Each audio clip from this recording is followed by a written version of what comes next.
Every sport has the all-star game. It's where they get all the kind of the best players together, you know, and let them compete.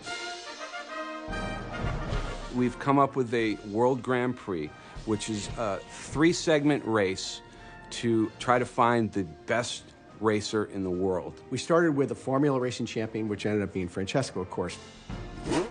The F1 cars are the fastest cars there are, and F1 is the most popular international racing type. Another type of racing I love is sports car racing that you would find in the endurance racing, the 24 hours races like Le Mans and Daytona. So we picked a champion from each one of those circuits. And touring cars are a really huge class of racing. So we have one world touring car champion. We've got NASCAR, the most typical American race car. Then there are the rally cars, which are designed to go over the hardest terrain. You're out on these open roads, and there's no barriers. It's just like you get from point A to point B as fast as you can. These cars are all sort of geared and powered completely differently based on the power of the engine, the style of racing, the style of racetrack that they're on. So we created this race to where different parts of the racetrack gives an advantage to the different types of race cars, right? So we have a little bit of a high-speed areas and straightaways. We have then some technical turns, and then we also have a dirt track area with some hills and valleys and that. Then it's going to really feel like more of a decathlon for racing athletes. And then that's combined with what's unique about each of the cities. Tokyo's, I often liken it to like somebody dumped a bowl of spaghetti on the ground and said, okay, that's going to be our layout of the city. It's a mishmash. We wanted to really play with that idea and how unique it would look like, and especially just the neon that's everywhere. We wanted to find these areas for these various sort of racing styles to happen. Brad and John had various landmarks that they wanted to see. Ginza, the Imperial Palace, Rainbow Bridge and the Bay, Kabuki Theater. So on our map of Tokyo, we sort of mapped out where these landmarks were and tried to draw a race line through them that would make sense. It feels right, and I think only experts at Tokyo will really notice that we're cheating at all. When they're racing through cities, you get an opportunity to try all kinds of different setups because you have different curves. You get to really use the geography to your advantage. So we had this beautiful Ginza all lit up at night, so we could shoot with lots of long lenses to really throw that stuff out of focus, which really stacks the frame with color and with different kinds of out of focus light. And then they move into this off-road section. We tried to get some of that sort of excitement of being right there. We have these beautiful vistas going across the bridge. So there's a lot of different compositions that we can build up, all while making it feel like races that you'd see on television, but more interesting and more exciting. We needed to speed this up, right?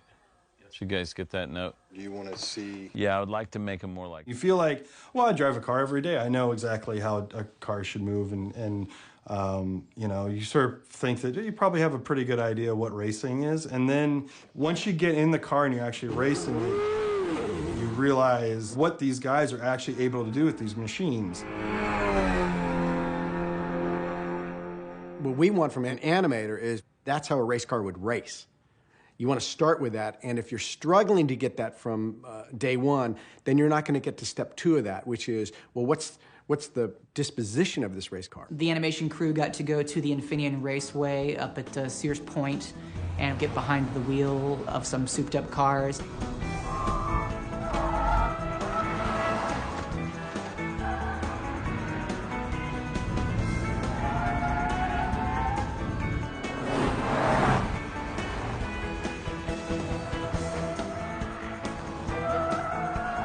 It's my first time actually trying to take a turn fast, because I'm a pretty conservative driver. You know, I drive a station wagon.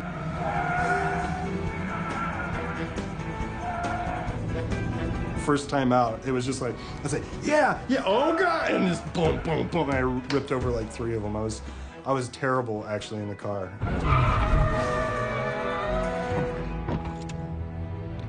And we also got to do a ride-along with some professional racers on the racetrack there. Your goal as a race car driver is to take that vehicle on whatever course you're on to its maximum potential. Maximal potential braking, acceleration, cornering, all of those different things. And if you do that, you kick everybody else's butt.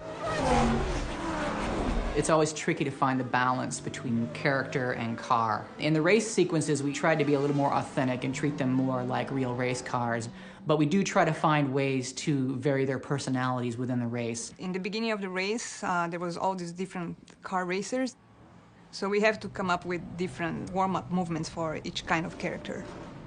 Carla Veloso is Brazilian, so she has a little more swing to the body. We call the ginga, the Brazilian, movement of the hips. I'm from Brazil, so it's kind of cool to animate her. There is the Japanese racer, and he's more serious, he's just ready for the race like that. And then there is Ripper, he's like ready for the race. It's challenging to get a really believable sense of speed. A lot of the times we will drive the cars faster than they actually could go, but if it feels right on screen, then we'll do that. We'll also add in up and down chatter to the tires so you feel, them going over like the tiny bumps in the ground. And we try to keep a real intensity in the expressions of the cars so you feel like they're working hard. We'll also amp it for the character, so like when Francesco gets on the dirt, he completely freaks out and his wheels are going back and forth, his back end's overspinning, and we try and make it as physical as possible.